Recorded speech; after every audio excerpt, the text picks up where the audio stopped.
Hey, Jared, talk about the New Mexico game. The Bigs played really well. What was the message from the coach for that game and spurred you guys to have a really good game? Um, I think just knowing we have to step up, but it was a big game for us. It was New Mexico, they're number one in the league right now. They've been playing really well as of recently, and you know, we want the most out of our season. So that was a big game for us. It was a big checkmark game for us, and I think that was the biggest thing. Coach was just telling us how important the game was, and it was super important to us, especially with Goon being out. We had to pick it up for him because he's been playing well too. So it's we just had to keep that same energy. I think it was mutual. Telecast, but the Fox Sports announcer was comparing you to different players. Every time you hit a shot, he compared you to one guy or another guy. How does that feel since you were really effective all over the court? Um, it's just it feels good to play well. And I want to continue to play well, so I continue to work on things and do things that help my team succeed. My biggest thing is being an adaptable player and being able to be mutable across the court, being a two-way player, being able to guard multiple positions, and being able to play multiple positions on the offensive end. And that's my biggest thing, just honing my skill set for that. So. Elevation was something that's new to you this year. This is your sixth trip into it. What have you learned from the first five that you think will help you?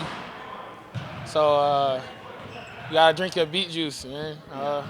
It helps with oxygen and blood flow. But honestly, just getting really good sleep the night before.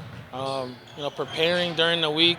To go super hard at practice and push yourself at practice, so you can feel what that tired play feels like. So I think that'll be the biggest thing for us is just. Players say that it's as much mental as physical. Have you noticed that? Does it help having been through it a couple times? Oh yeah, definitely. I know what to expect now. I know the air is going to be a bit thinner. I know you probably get a little lightheaded up and down the court a few times, but I mean it's just pushing through it. You got a media coming, so playing hard and picking your spots. Till you get to that media and just hitting your second win. I think that's the biggest part of it. Coach Joshua talked a lot after the game about how fresh you guys feel. You played pretty heavy minutes there in the second half. Did you feel like having not played heavy minutes through most of the season really helped you be able to push through that? Yeah, definitely. It definitely takes a toll mentally and physically on you when you play heavy minutes all season. But just having a deep team and being able to delegate power and responsibility on the different guys, it really helps because later in the season, you still have the same deep roster that you have going into an NCAA tournament or a Mountain West tournament, conference tournament. So I think that's a good. Wyoming was up. They were up 18 on you guys in the first game. Coach touched on that during film view to see what it is that happened there and make sure that doesn't happen again. I'm pretty sure he'll touch on it today, but he's probably going to tell us that we have to come out and throw the first punch. We got to be physical, and we got to, play with the same energy we've been playing with over the last few. So. You've been in college, you've been in college basketball for a while now. You've seen all of these changes. I think one of the things that's happening now is you get this point in the season, and guys are already starting to talk. NIL, they're already agents are. What's that been like for you to see that? Is it unsettling? Is it hard to keep going forward? No, I think while it has its pros and cons, I think it's really good for the players. I think it's gonna show us, the ability and some of the maturity of my counterparts, what they're able to do with their money. The responsibilities they have to handle with the money they have, the negotiation they have to hear, how it prepares them for the professional level. So, I think it's really good, and I think as long as you handle it with a calm head and just, go through it and listen to wise counsel, you'll be fine. What have you been counseling them about this time of year when there's a lot of noise, go here for this, go here for that, and yet you guys are trying to get to the NCAA tournament, win the NCAA tournament, and keep focused? How do you counsel some of you guys? How don't you do it? Just to really do a SWOT analysis on where you're at. So where you're at, is it good? Is it great? What role will you have next year? Just being really cognizant on the role that you'll have at the place you're at, and not being too hasty based on feelings and based on emotions in the now because things change. So I think just staying level-headed, not letting a dollar amount dictate what you do, but rather, how far you'll get based off the principles you're being taught where you're at. So. The last thing is, I know you're still playing this year, right? And you won't be able to play next year. What would this team look like if the major pieces came back? We already know Reese.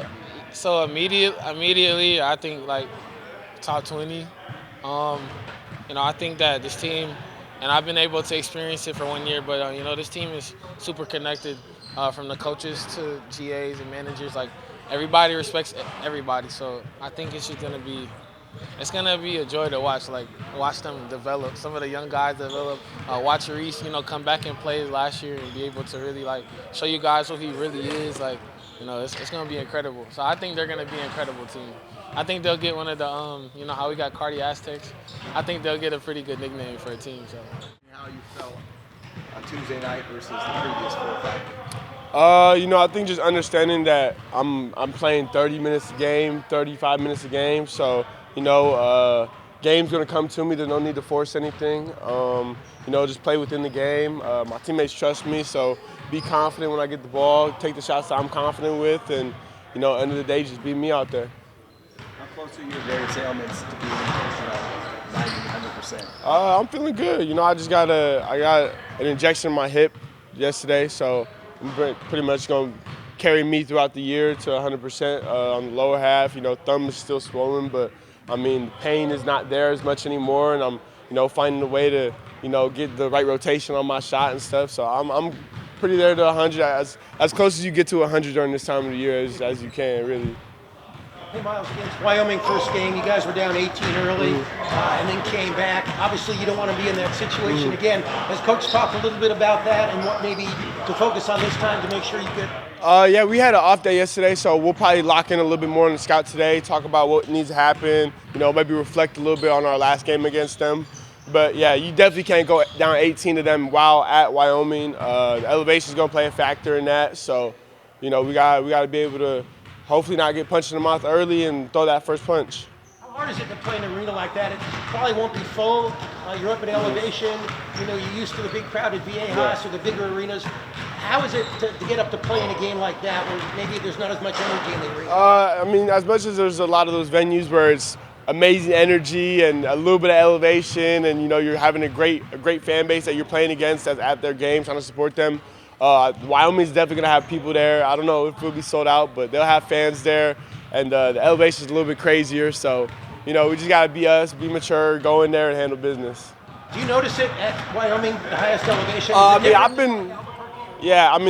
It's crazy. My third year here, and I've only been to Laramie one time. My freshman year, when I wasn't playing.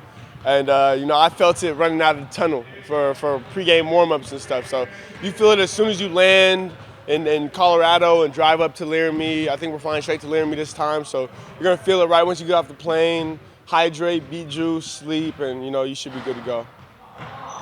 Just ask Jared this. What's this like this time of year it's no secret with NIL, players are getting offers, or their agents are getting offers. There's a lot of talking going on.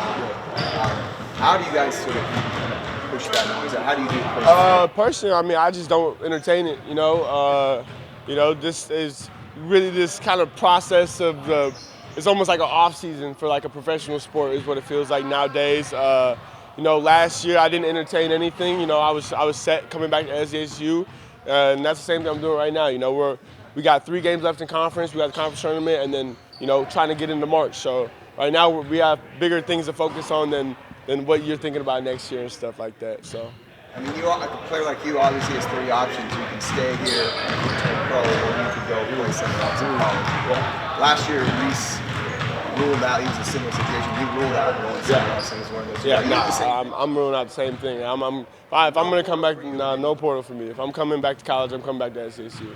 And so you just figure out the other stuff after the season. Maybe do pre-draft and stuff with my agency and see where that takes me and stuff. But right now, all I care about is how we finish out this year and where we seed ourselves come March.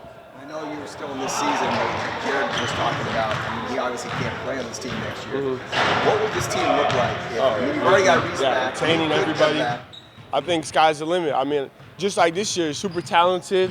The only difference is next year we'll all have a year together under the belt. So, more experience and hopefully some step up leadership and stuff like that. I think we're going to be just as good, if not better. So you're a recruiter in a sense.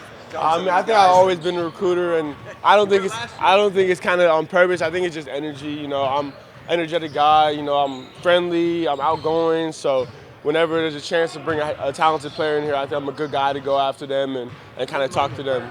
Yeah, and definitely run the current players. I mean, that's what's funny about college basketball nowadays. You got to recruit within the team still. So yeah, definitely. I mean, we all want to play together. We all love SD. So hopefully that becomes a real thing. Guys, real quick, all the fans are looking at the metrics, looking at the bracketologies, they're checking the bubble watches, all that stuff. Do you guys have any interest in looking at that at all? I mean, I've been around college basketball so long, with my dad being part of it, and me just loving basketball for so long. So I understand all of it, but end of the day, we know if we handle what we're supposed to handle, we don't got to worry about that. If we could win out conference, we should already be a lock. If we go to the conference tournament and do what we're supposed to do, and that's win the conference tournament, we're a lock that way either way. So hopefully we can just continue playing good basketball and be a lock regardless.